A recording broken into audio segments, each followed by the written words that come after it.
What are the 3 tips that women should get out of reading the book? One is, you are your own best friend.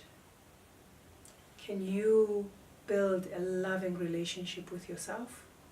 A relationship that knows that I am good enough and that I matter? Can you, as a result of that, see yourself and hear yourself? And the seeing yourself is so key, hey? That I am this body, I am able to understand myself and be okay with myself now, and then build up. I think the other thing for me is we become what we practice.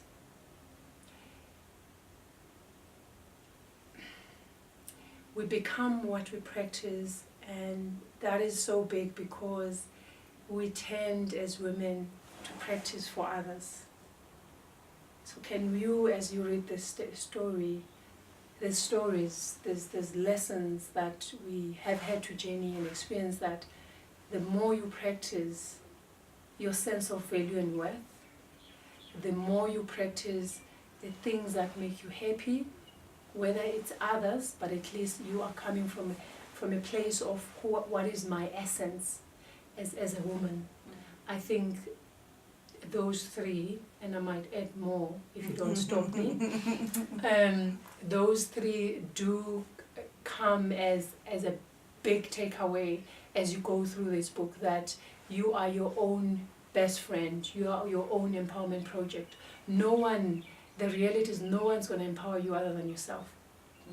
Doesn't matter how many self-books I get written, it doesn't matter what anyone says, but until you sit with yourself and you listen what's going inside, what internal life is existing, you'll be amazed.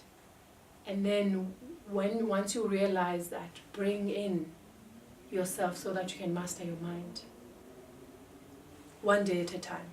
One day. And I think the big thing about, as we're going through this book, that we're clear, Zinhle and I, is that we want it to be very simple.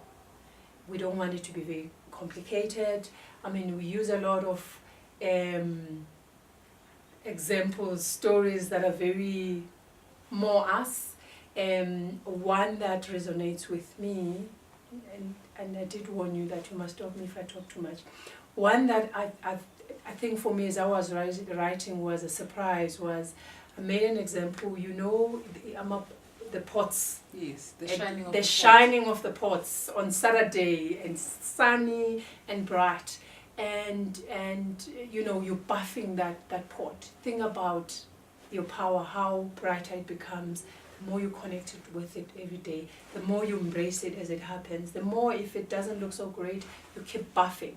So for us, personal development is an ongoing process, an ongoing journey, and it requires renewal, because you get to a space where you're so used to this part of yourself that you've discovered that you're not realizing there's a part that needs a little bit of buffing.